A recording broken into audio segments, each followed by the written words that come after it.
Oh, da geht's ja schon los. Emmi, hallo, grüß dich. Hallo. So, mal sehen, ob jemand kommt hier im Chat, ob schon jemand da ist. Let's go! Schreibt Matthias, das ist cool. Hallo Matthias, schön, dass du da bist. Ja, wunderbar, das ist ja schon mal... Hallo Matthias. First guests are coming in, so we try to involve this live stream event in English. We are not native speakers. I think Emmi is brilliant in English, so I try my very best to keep in touch with her. We will do well. We'll do well. I'm not a native speaker either per se, so I think we're leveled in that sense. Yeah, great. So we're just going live now, starting at 11 o'clock. So this first round is just to warm up the chat here, and I'm looking forward to that because this idea naming the whole show Strahlkraft Story Superpower comes from Matthias. Folks, he said this is a great name for the international market, just to talk about Strahlkraft. Because the it sounds like very Rammstein. Yes, it's a little bit Rammstein, and this is funny because I love this from the first moment. So I said this is what the show has to be called, and this is what we want to start now with. That are talking about this, the powers of stories, superpower, the superpower of storytelling.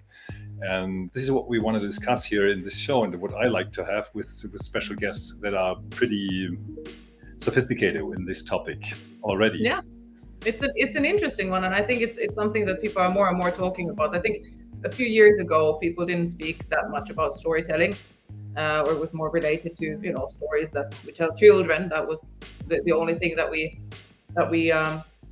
thought about when speaking about storytelling. But I think it's going more and more mainstream, and people are understanding that it actually touches our lives every day, everywhere. Yeah, it's great. So you are in Nidwalden in Switzerland, Yes. Is it correct? Yeah.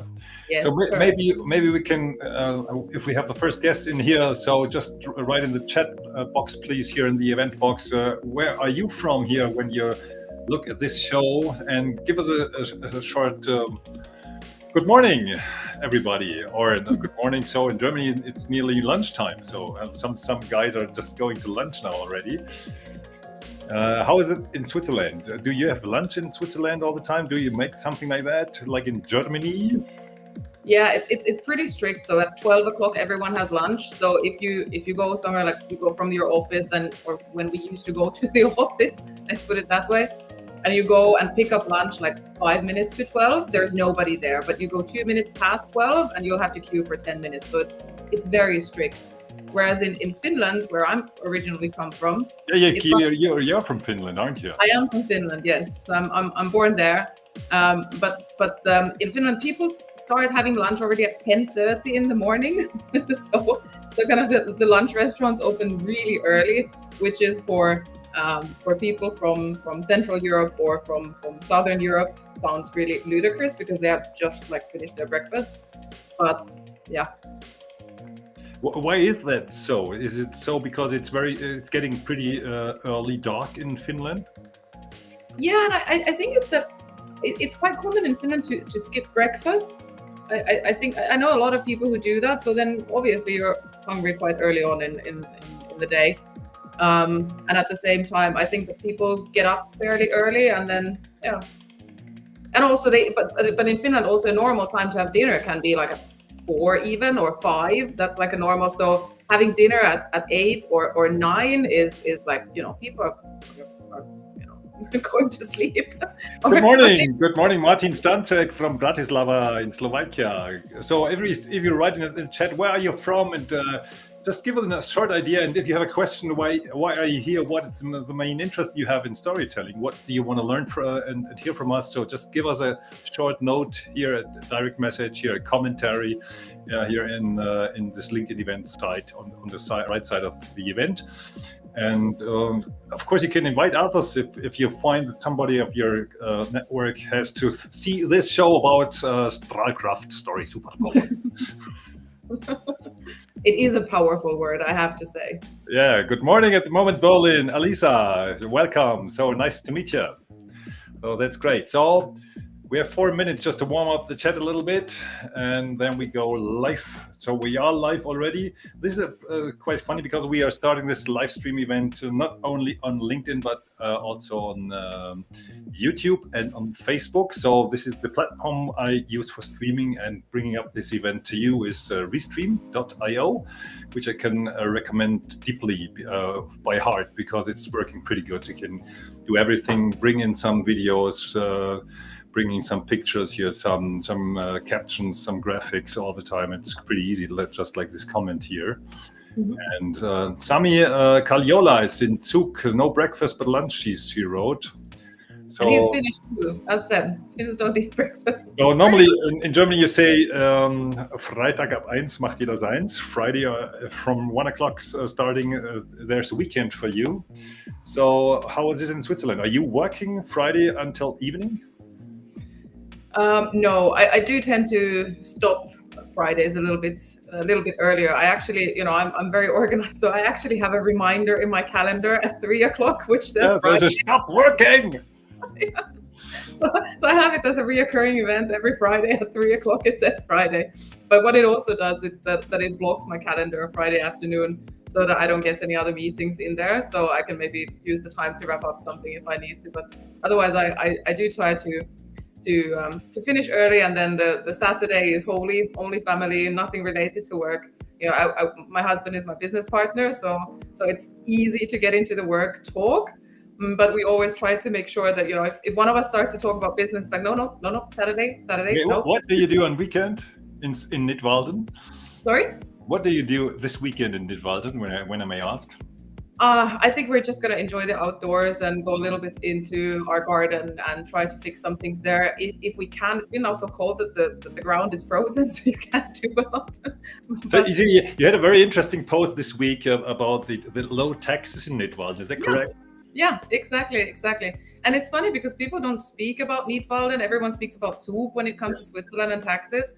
But from what I've heard, they kind of try to keep it as the hidden gem, so to say, so that it's not, to keep it a little bit hidden, I guess is what they have been trying. But now it's been all over the news so much that I think it will become more and more known. And actually the place that we live in, the small village, is especially tax friendly. And I can't imagine like any small village in Finland stating on their website on the front page that, hey, come to us, it's beautiful here with the lake and the mountains and everything, plus that we have really good taxes. So be careful, I'm coming to visit you.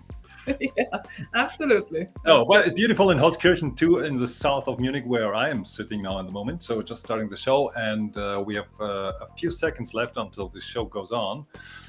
So nice. Really looking forward to that. What makes a good business story? What are the basic rules that are repeatedly violated in storytelling? What does hook actually mean? And what can be learned from fantastic business stories?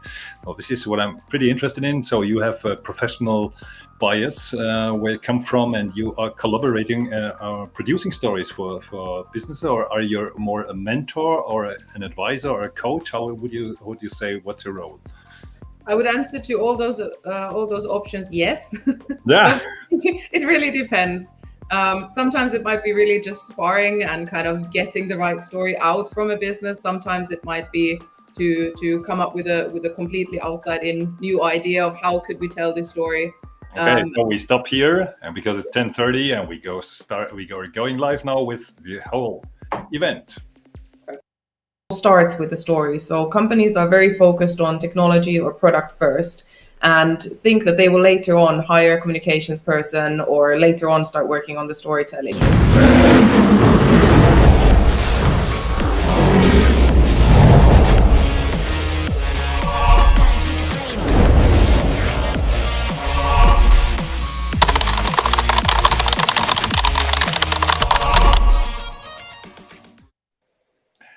Welcome to Strahlkraft, Radiance by Story Superpower. How do you achieve it in business? What is storytelling? What makes a great story? Why is storytelling important? This is what I'm very glad to have a top speaker from Switzerland, from Nidwalden in Switzerland. And this is Emmi Kavander. She's CEO the Chief Executive Officer of Kavander & Co. Welcome, Emmi. So great to see you. Thanks for having me. So the first question is, what is storytelling? Well, it's a funny question because I get that quite lots, and people ask me because they are not maybe that familiar with that term, but it has become more mainstream, and I think it's something that we really use in our everyday lives, and that's why people maybe don't even think about it that much. But if to describe it in a really short way, you could say that with storytelling, you turn emotions into sticky notes, this kind of post-its, and put them in people's minds. So you help them remember, you help them categorize, and you make them make sense of what you are telling.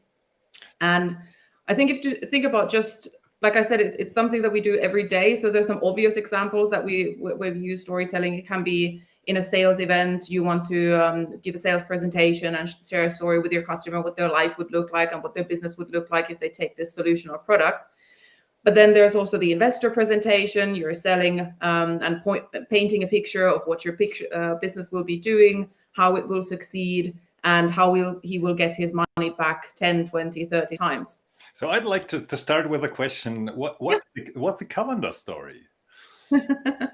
Well, actually, our story comes from really my husband and I. We did a pretty impressive corporate career. And we're quite happy with that. I was always very ambitious with my career and had some ambitious goals, and being on the leadership team of a global stock listed company by age 30 and all these kind of things. And I actually achieved those, but it didn't quite feel right.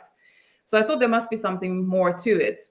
But it wasn't until about nearly 5 years ago that I had a pretty bad traffic accident. And with that, it was really in a way that afterwards I was told by the doctors that it's against all medicine books that I survived. So I thought, okay, I have a second chance at life. So what will I actually do to make it meaningful? Because what I had thought about when this accident happened, what people would say about me if I would have died that day, I wasn't really happy with it. I didn't feel that I had made an impact on this world. So my husband and I started thinking about our own business. And when we found out that we're having a baby, that was kind of what gave us the push. So instead of going the secure way of, being employed and having all the security that it brings, we said, no, we want to dedicate our lives to helping high positive impact cases succeed, and do that today since almost a couple of years. Wow, I love your idea. And it's a great message to everybody who's looking at this show. So use your day. So I'm a presence mentor. So I'm asking you to stay in the here and the now. So we are living in this moment. Yeah. This is the only way to enjoy your life. And this is a one day life, as we call it here. So every day is a new day, and you can start with a new thing, and just go ahead and don't ask, may I? So just live your life and bring your story out there. So this is the best thing I think we could do, I think, in life. So Nano van der Laan asked, will the presentation or an excerpt of this meeting shared? So we are not doing a presentation with PowerPoint slides or something like that. We're talking about the main questions.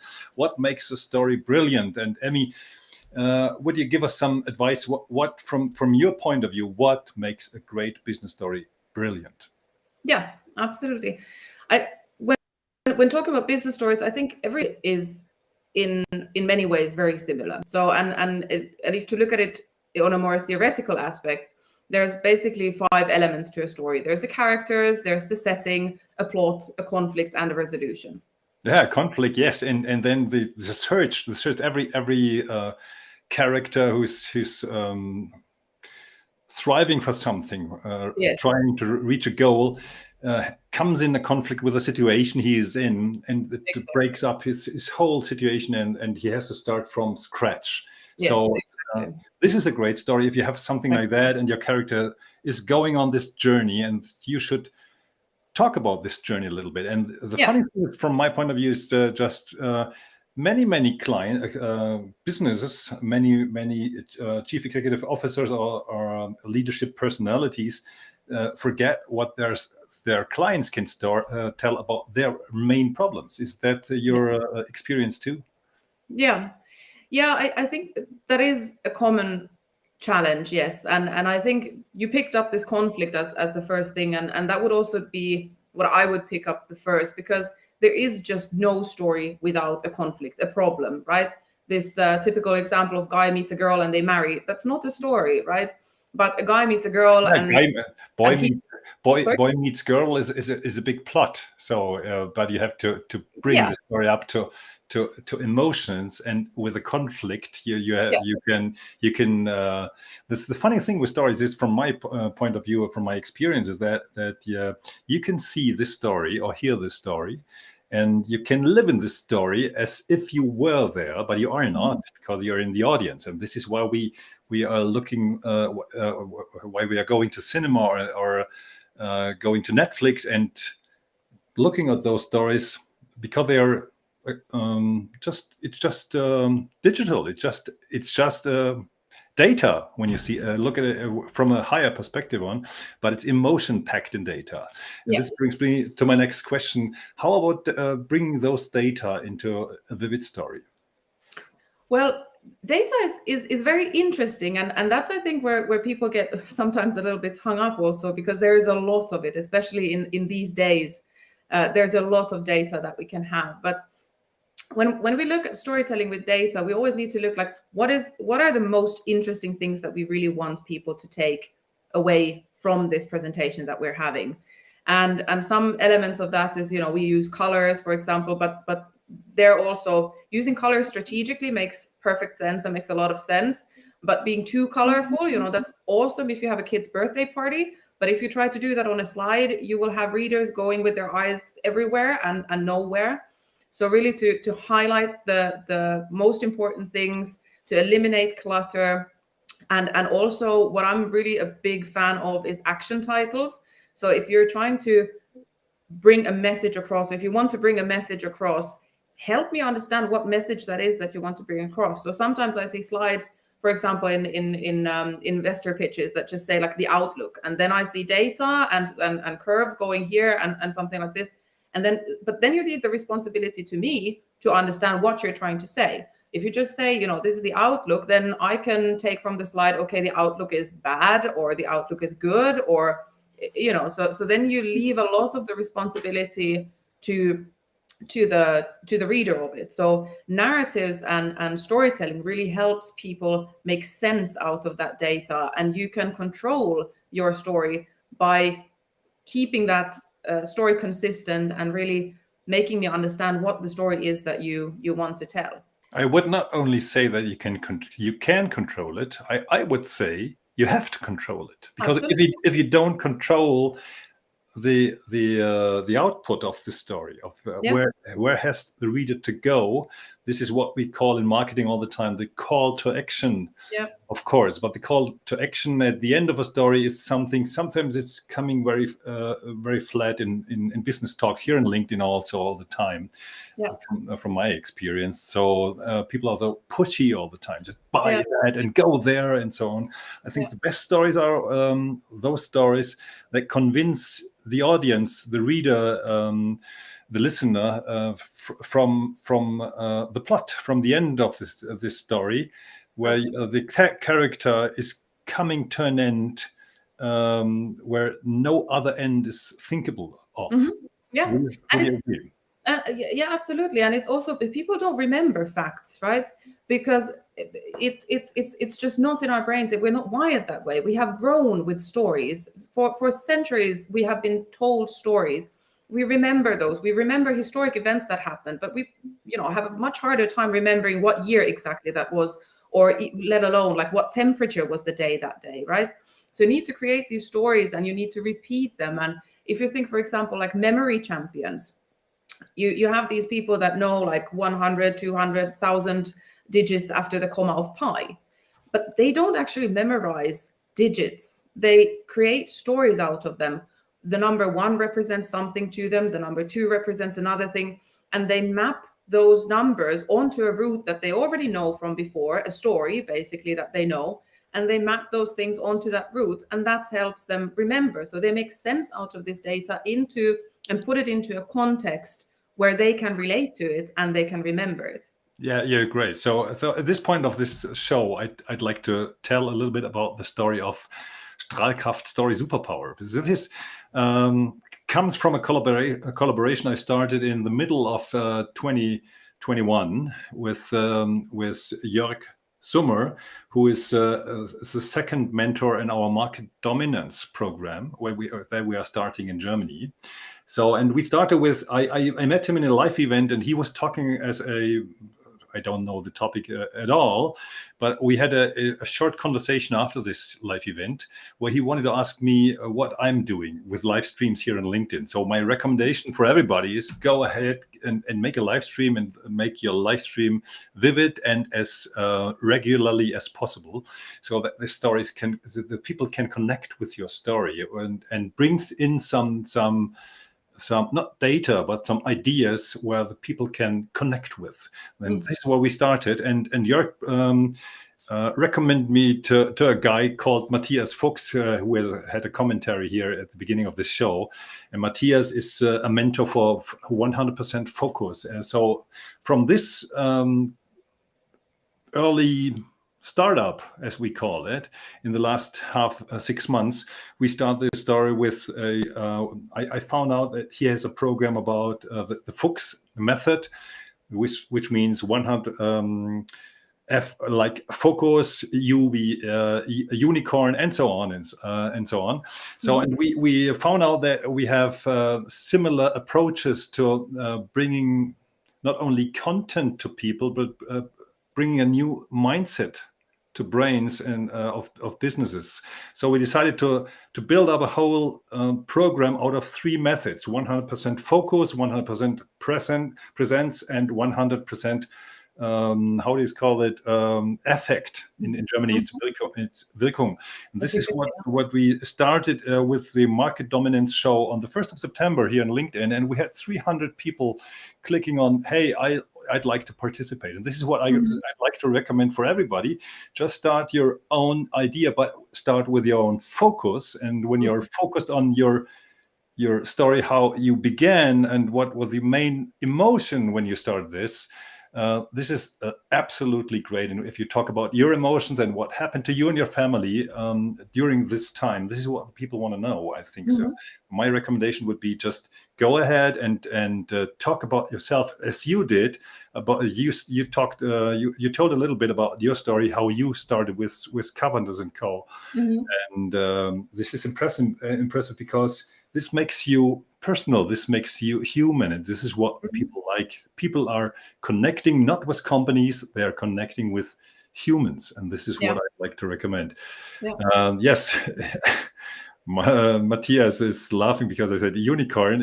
He's my unicorn. He helped me a lot, and I can say this is again, this Strahlkraft story Superpower title is from his brain, and he said this is a great title for the international market. And so I'd start with this show. You're my first guest, and the idea of this show is just to invite you, when you have a speaker you want to hear here in this show, just recommend him, her, and I'd like to invite him and then give him a call and just start with your ideas, because it's not that I'm talking all the time and talking too long now in the moment. But Emmi, do you have somebody in mind you'd like to see in this show? I think I can think of a couple of people, and I will after the show I will definitely come back to that. But maybe on a story point also, I think it's a great story how you got started, and I think it's also very relatable, and that's one of the main aspects to any story. People need to be able to relate to it. They need to be inspired by it in a way. They need to be wanting to be a part of it, and that's something that is really important for a story, because especially when you're selling a product or a service or something, you have to think, like, why will people buy? What does actually create loyalty? It's that people can relate to what you're doing. They want to be a part of what you are doing. So it's really important that people understand your story, and that you can bring the story across, and with this way you can bring them the motivation to want to buy it, want to use the service, because there's actually 2 similar kinds of offerings. There's one that offers X and there's one that offers Y, but they're kind of potato.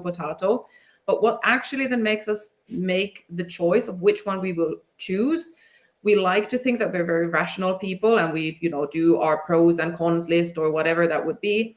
But people are actually not very rational in their decision making. They make it based on emotions. And the one that has been able to create common ground with the other, you know, you hear someone saying like, I don't know, I just clicked with this other guy better.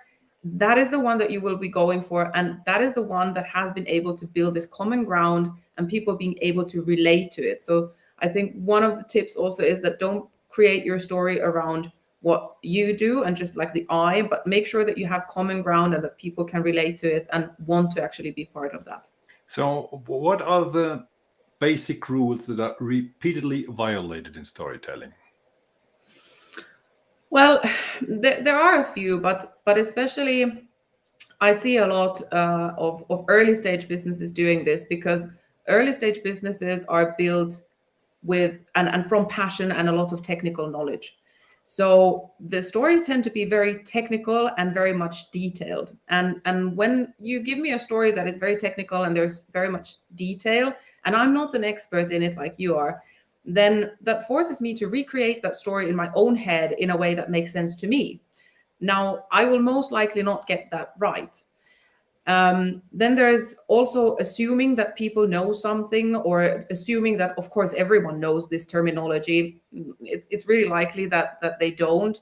You might be cutting corners due to that because you think that, you know, everyone knows something. It's quite likely that they don't if they don't really come from your business. So the ability to tell a story, you know, tell me the story like I'm 5 years old. That's what I always ask, because that shows a couple of things. That shows, firstly, that you can translate it onto a level that makes sense for everyone. Secondly, that shows me also that you have yourself understood what you're telling and what you want to achieve, which is quite often a challenge. Like I just recently had a call with an investor, and he said like, okay, I saw the opportunity, I see the market, I see that the macroeconomics are there, the product is great, I think they really can do this. But what the founder was not able to tell me is how they're going to do it. That he wasn't able to tell me the story, so he didn't invest. Even though this is pretty funny. This is pretty funny because I have some calls with some contacts, some clients, and I'm just always asking if you bring your long story short in a 3-word sentence. Oh, this is hard. Yeah. This is hard. So I had to run around 59 years just to find out that my main topic, my life topic, and my aim in life is just to bring the enterprise, the business, and the personality together. And for me, it's just being clear with your words, being totally clear. And this is in the conversation with Matthias Fuchs, I found out that my strengths are lying in bringing these stories alive. So we are broadcasting ideas that can fly. So this is an idea. This is bigger than me, because it's not my idea alone. But the ideas of other people bringing to the world, and that stuck in something where somebody can bring out a long story short. Yeah. So think about what is your 3-sentence word, or 4 sentences, or 5 sentences, 5 words in one sentence, just to get some focus when you talk with people, because sometimes everybody's talking about pitches and 1-minute pitches in the elevator, and so you have a short time, and because nobody's listening. But we have a short sentence and a mission in your brain. This is bringing something that I would like to name Strahlkraft. So where's your Strahlkraft in your story? And this is not easy to find something. So you have to be aware of your personal strengths and why you are coming to life, and your whole company is coming and bringing something in with passion, I think. And if there's no passion, no emotion, everything is boring, and you can have 1,000 million of data and nobody will have a closer look. Is this your experience too? Yeah, and maybe some people do want to go into that data, but that comes later. So you need to first have this inspire and get on a high level, and then when you really get interested, then you will want to dig into more detail. Absolutely, I think that's perfectly right. Yes. Yeah, Jörg writes, good morning, everyone. Love your new format. We love you, Jörg. You're a great philosopher. So you started a new format too. This is called in Germany Endlich Wirkung. So today I recommended it. So it was funny because yesterday I couldn't, the last show in our market dominance show, I couldn't remember the name correctly because I had no focus. And this is happening all the time. And everybody's afraid of going outside, out here and being live. What is your idea? Why are the people so afraid to tell their story? Why are people so afraid to tell their story? I guess it has to do with you have to bear some things of you that maybe you otherwise would not. And of course, doing it live it doesn't give you a lot of time to think, or you can't say like, oh, but let's really do that. I guess that's one thing that makes people typically nervous. But also I feel that a lot of people think like, well, I don't have a story, right? And that's also what I see in business is like, no, the exciting thing is the product. And I think that's where we go already wrong. Like, you will have a lot of great things going on in your business, but most likely it's actually not the product that is the most inspiring one. It's you and what you can do out of it. And people tend to underestimate the power of the person actually being involved and visible and getting people behind your ideas and behind your vision instead of just behind a product, because the product, it has no life, but you do, and you can inspire and you can take people with you. Yeah, great advice. So Sami Kaliola is asking, do you also see startups changing their story too much and explaining what we do so many things that it translates to lack of focus? Lacking the less is more thinking? Short answer, yes. So I think it's so common because also how our business is built. It's built, they're visionary leaders that want to, do a lot of things and do big things, and they're so excited about it, and they explain that I want to do this and I want to do that, and then there's this and then there's that. And while that is and can be energizing and inspiring in a way, and kind of, you can sympathize with that to some extent, but that also makes one pretty scared, because that means that you're doing everything and nothing. And on that, I think a really important also consideration to make is that you're not trying to get sympathy with your storytelling. You're going for the empathy. And to distinguish between those two, I think there's a great example of a story where there's actually a video about this, where there's a man on the street and he's begging, he's blind, and he's asking, please give me some money, please help, I am blind. Yeah, this is a great video. You can search it on YouTube. Yeah. The story of a blind man and in marketing. Yeah. And he has this sign that says, please help, I am blind. And there comes a lady and sees, some people are throwing coin here and there. But then the lady takes this sign and he notices it, but he doesn't say anything. He lets her change the sign, and she changes the wording on this sign. Now, all of a sudden, people start throwing in money. And she comes back after a couple of days, and he recognizes her by touching her feet, by touching her shoes. And he asked her, what did you do with my sign? Everything changed. And what she said, no, I didn't actually change anything. I just changed the wording. And what she had written on the sign was, it's a beautiful day and I cannot see it. Yeah, it's I love this twist of the story. I love this twist. Yes. And this is what a word can make. This is absolutely great. So it all starts with a word and coming from heart. Yeah. So when you see that, everybody can feel this emotion in the moment when you tell this story. This is absolutely great. Yeah. And the thing is that everybody tries to convince people with data and with technical issues, and it's fucking boring. Sorry for saying that, but nobody's going to be interested in it if you can't bring your story to emotion like that. So I love this idea. Yeah, I think it's a great example. And it also shows like storytelling is not like coming up with stories per se, right? It's not like you would take something and then come up with something that is not true, right? Storytelling always needs to relate to the truth and authenticity, and it always needs to be grounded in those things. Storytelling is more about how you say things and how you paint the picture.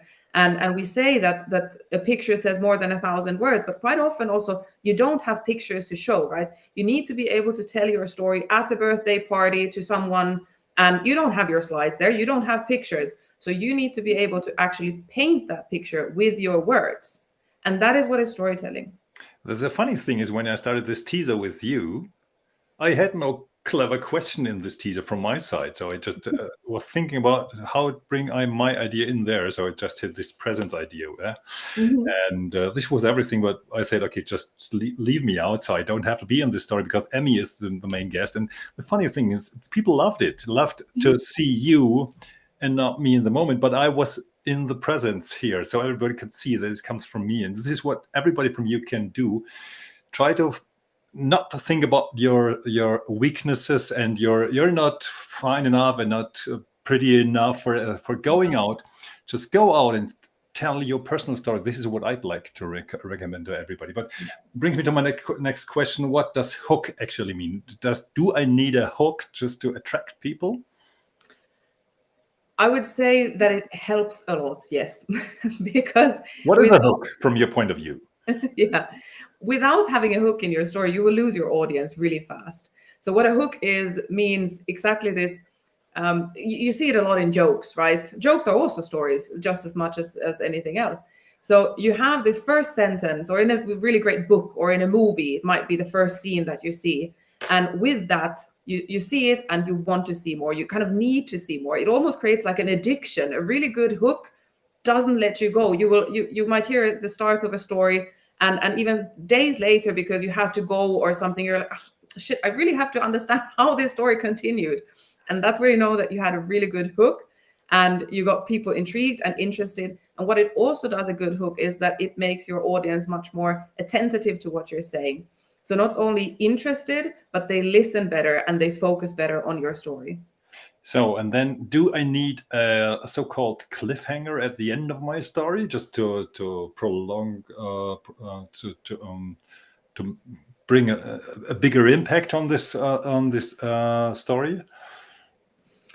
I think it depends a little bit on the story and a little bit on the context. I mean, if you're presenting in business and you have a presentation for your team or for the board or something, and then you present your data and what you want to do and what you want to create, and then you leave a cliffhanger, which is kind of the resolution of what will be done. I think then it's not a good idea. I think quite a lot of people will be annoyed. But of course, if there is a sequence in, for example, in marketing, if you're doing a campaign, of course, a cliffhanger will be something that will make people then come back to your channel, that will make them subscribe to what you're doing because they want to hear more and they want to hear the next the next post or the next part of the story or whatever that would be.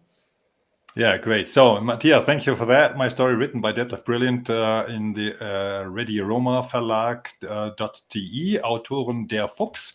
So this is what I did. Matthias is writing 3 books about becoming a leading wolf. Mm-hmm. So the chief wolf, the chief executive wolf, as you may call it. And the first thing is ideas for light wolves. It's a brilliant book written in German, so I can only recommend it for German. For people who can read in German and understand in German. And the second book is just You Are the Leading Wolf. And this is great because I read this book, and normally he's bringing out this in a daily podcast, which is called Fuchs Teufelswild. You can find it on Apple. And these are 5 minutes every day, 5-6 minutes, where he brings you something as an idea just to focus on that idea during your day. And this helps a hell of a lot. Yeah. And I'm listening to that, and he asked me just to read his book a little bit more. And what I did is just I switched a little bit the words as in your story, just to bring a little bit more emotion so that I can read what is going to happen here in my heart. Yeah. And this was a brilliant job to do. I love to do that because it helped me a lot. So, and this is what I'd like to recommend. So Emmi, what is your story? How do you bring your Kavander story in future just out there to your audience? But because you invited more than 100 people in here, and we have so many participants here, how are you going to go on? Yeah. So if we think about the future, by 2030, what I envision and what we envision to have done is have helped 1 million impact cases on their journey towards success. And why we want to do that is really, we want to make sure that positive impact and positive transformation can happen. And with this, we will, through a variety of things that we will still do along the way, because it's a longer way, we want to really make sure that positive impact cases have a better chance in getting to the market, to getting heard, to getting funded.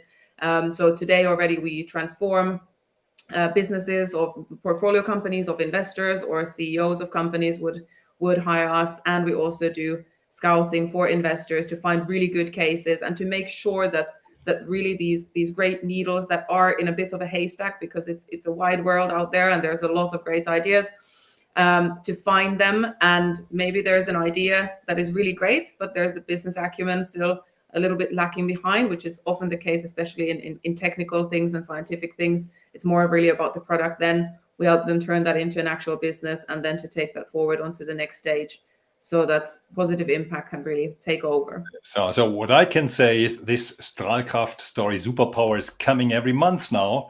Every month I'd like to have a guest talking as an expert about storytelling, because this is what brings your company forward. So I'd like to invite you, just if you have an idea, just give me a call, give me a direct message.